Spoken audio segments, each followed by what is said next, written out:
এখানে দুপুরে ভোগ প্রসাদ এখানেই খাওয়ার ইচ্ছা আছে, যদি কুপনটা পাওয়া যায় 11টা পর্যন্ত কুপন দেয়, তাহলে পরে যদি পেতে পাই তাহলে পরে ডেটটা হচ্ছে 22শে ডিসেম্বর। 5 জানুয়ারি থেকে 25 ডিসেম্বর প্রচণ্ড রাশ থাকে, প্রচণ্ড ভিড় হয়, সেই জন্য এখনই তার তোড়জোড় হচ্ছে। চারিদিকটা দেখো ঘেরা হচ্ছে, প্যান্ডেল করা হচ্ছে। আর এই যে মন্দিরের সামনে এখনও অনেক লোক এসছে। আজকে 25 ডিসেম্বর আগে 20শে ডিসেম্বর, তা সেই রাশটা কেমন তোমাদেরকে দেখাচ্ছি। দেখো একবার পুরো চারিপাশ, মন্দিরের চারপাশটা কতটা ভিড়।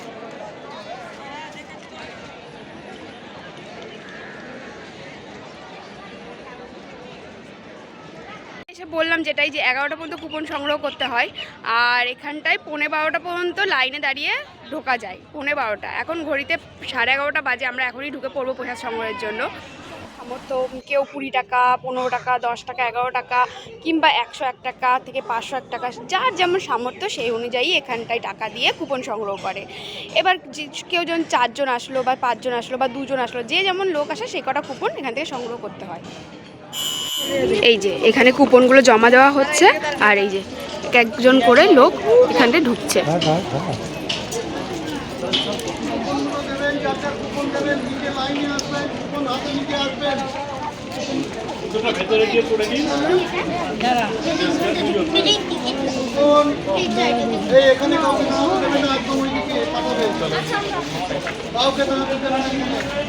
কুপনগুলো যার যার হাতে কুপন নিয়ে আসবেন, নিজের নিজের কুপন হাতে রাখুন,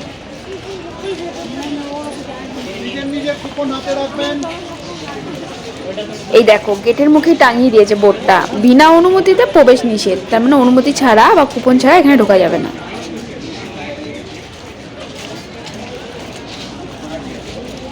লাইনটা একবার দেখো, কুপন কেটে সবাই লাইন দিয়েছে। আজকে 20শে ডিসেম্বর, তোমাদেরকে আগেই বললাম, তাই দেখো, তাই এত রাশ, এত ভিড় যে প্রসাদ সংগ্রহ করার জন্য। প্রতিদিনই এরকমই লাইন হয় মোটামুটি, শীতকালটা একটু হয়তো বেশি হয়, এই 1 জানুয়ারি বা 25 ডিসেম্বর এই টাইমটা। দেখো সবাই কুপন কেটে এগিয়ে চলছে প্রসাদ সংগ্রহের জন্য। গঙ্গার একটা শান্ত স্নিগ্ধ হাওয়া বইছে, বেশ ভালো লাগছে। আর হ্যাঁ, এর ঠিক পাশেই রয়েছে স্বামী বিবেকানন্দের মঠটি, ঠিক ওপরে ওনার ব্যবহৃত জিনিসপত্র সজ্জিত আছে। এখান থেকে সবাই এসে কুপন সংগ্রহ করে।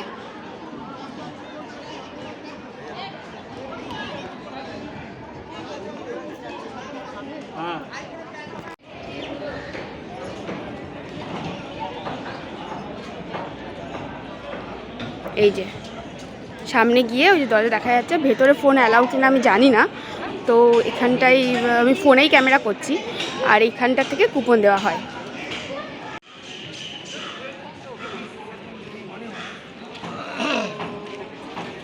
এই যে মঠ অফিস থেকেই এখান থেকে কুপন সংগ্রহ করা হয়। এই যে সামনে দেখতে পাচ্ছ মন্দিরের গেটটা দেখা যাচ্ছে, আর একদম পাশেই রয়েছে রামকৃষ্ণ সংঘ মন্দির। ও আমার ছেলে মেয়ে এখানে এখন ফটো তুলতে ব্যস্ত। 22শে ডিসেম্বর মায়ের তিথি পুজো, সেই উপলক্ষে এখানে একটা বড় প্যান্ডেল করা হচ্ছে এখানটায়, যাতে মায়ের অনুষ্ঠানের সব কার্যকলাপ করা যায় সুষ্ঠুভাবে সেই জন্য, এবং ভক্তরা যাতে এসে বসতে পারে সেই জন্য। তো 22শে ডিসেম্বর যারা এখানে আসবে, এখানে আসলে পারে, বেলুড় মঠে আসলে পারে মায়ের তিথি পুজোর অনুষ্ঠানটা সাক্ষী থাকতে পারবে। তো আজকে 20শে ডিসেম্বর, আমি যত তাড়াতাড়ি পারবো এই ভিডিওটা পোস্ট করব, তোমরা অবশ্যই 22শে ডিসেম্বর আসার চেষ্টা করো। আর 25শে ডিসেম্বর থেকে 1 জানুয়ারিতে এখানে ভিড় হয়, সবসময়ই ভিড় থাকে। বাচ্চা কাচ্চাদের জন্য সারাদিন ব্যাপী খেলার জন্য একটা ভীষণ ভালো জায়গা বলতে পারবো। দৌড়াচ্ছিস, জুপর বাবু, চ বাপি। আর এই দেখো প্যান্ডেলের মধ্যে লাইটগুলো সেট করা হচ্ছে, নতুন কাপড় লাগানো হচ্ছে, সব মিলিয়ে আজকের দিনটা যেন ঘুরতে এসে একটি উৎসব মনোরম পরিবেশ লাগছে। আর লাগবে নাই বা কেন, সামনে 25 ডিসেম্বর 1 জানুয়ারি, পুরো সপ্তাহ জুড়ে যেন একটা অনুষ্ঠান মনে হবে। তাই এখন থেকেই মনে হচ্ছে যেন বেশ রং লেগে গেছে চারিদিকে। আর ওইদিকে আমার বাচ্চাটাও পেয়ে গেছে তার খেলার সাথী, একটা ছোট্ট বোনকে।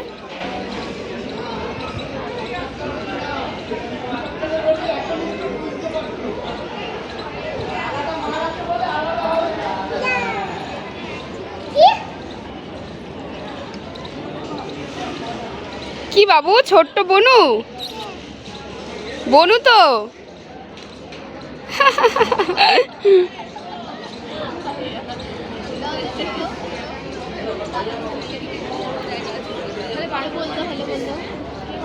আমার মতো তোমরাও হয়তো অনেকেই আছো যারা সবুজ গাছপালা ভালোবাসো। আর বেলুড় মঠে আসলে আমার সব থেকে বেশি ভালো লাগে জানো কোন জায়গাটা? এই চারিদিকে এত সবুজ গাছপালা আর বাগান আর ফুল গাছ, এগুলো আমাকে যেন একদম অন্যরকম স্বাদ আর গন্ধ দেয়। বেলুড় মঠটা যেন আমার কাছে আরও বেশি আকর্ষণীয় লাগে। ভগবান শ্রী রামকৃষ্ণদেবের দর্শন, মাতা সারদা দেবীর দর্শন, এই সব মিলিয়ে মনে হয় কিছু সময়ের জন্য ভগবানকে অনুভব করা। মন্দিরের ভেতরে খুব শান্ত একটা পরিবেশ, নেই কোনো চিল্লামিলি ঝগড়াঝাটি। ভগবান আর ভক্ত যেন নিবিড়ে গোপনে কথা বলে। সাধারণত আমার চেনা খুব কম মন্দির আছে যেখানে গেলে এত নিভৃতে ভগবানকে উপভোগ করা যায়। বিষয়টি আমার ব্যক্তিগত অনুভূতি, আপনাদের সঙ্গে সহমত হতেও পারে নাও হতে পারে। আমি এখানে একান্ত নিজস্ব মতামত ব্যক্ত করলাম।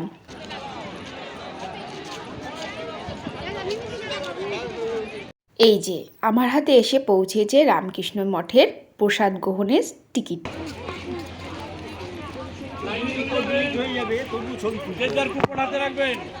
তো টিকিটটি জমা দিয়ে ধীরে ধীরে আমরা এগিয়ে গেলাম প্রসাদ গ্রহণের জন্য। আর এখান থেকে মা গঙ্গাকে খুব অসাধারণ লাগছিল।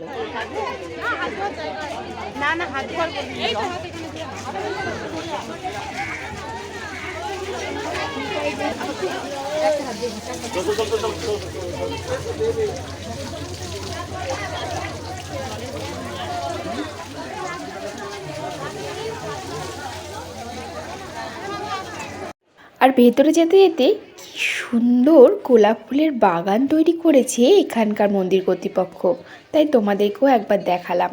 আর আশা করি আমার মতো তোমরাও একটু ফুল গাছপালা ভালোবাসো। এখন আমরা দাঁড়িয়ে আছি মা শারদার সদাব্রত ভবনের সামনে। আর এই সেই ভবন যেখানে একসঙ্গে 30,000 ভক্তকে প্রসাদ বিতরণের ব্যবস্থাপনা করা হচ্ছে। আর এই ভবনের নিচের তলায় বসে আমরা প্রসাদ গ্রহণ করব। চলো তোমাদেরকে ঘুরে দেখাই। আর এখানে মা শারদার তিথি অনুষ্ঠানের জন্য লাড্ডু তৈরি করা হচ্ছে। আগের বছর যখন 25 ডিসেম্বরের দিন আমরা এসেছিলাম তখন আমাদেরকেও লাড্ডু দেওয়া হয়েছিল প্রসাদের সঙ্গে। তো যাই হোক, এই ব্যাপারটা জানি বলে তোমাদেরকে তুলে ধরলাম।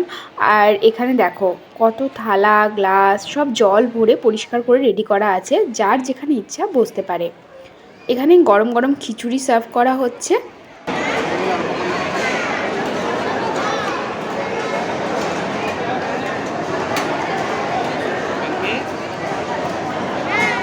আর এই দেখো এবার এসছে পাঁচমিশালি লাবড়ার তরকারি, একদম গরম গরম, খুবই পরিষ্কার পরিচ্ছন্নতার সাথে এখানে সার্ভ করা হয়। অবশ্য পায়েস আর চাটনিটাও আমাদেরকে দিয়ে গেছে। মঠের প্রসাদ খুবই টেস্টি ছিল, এমনকি বাচ্চারা আসলে তারাও খুব শান্তি করে খেতে পারবে, কোনো ঝাল ছিল না খাবারে।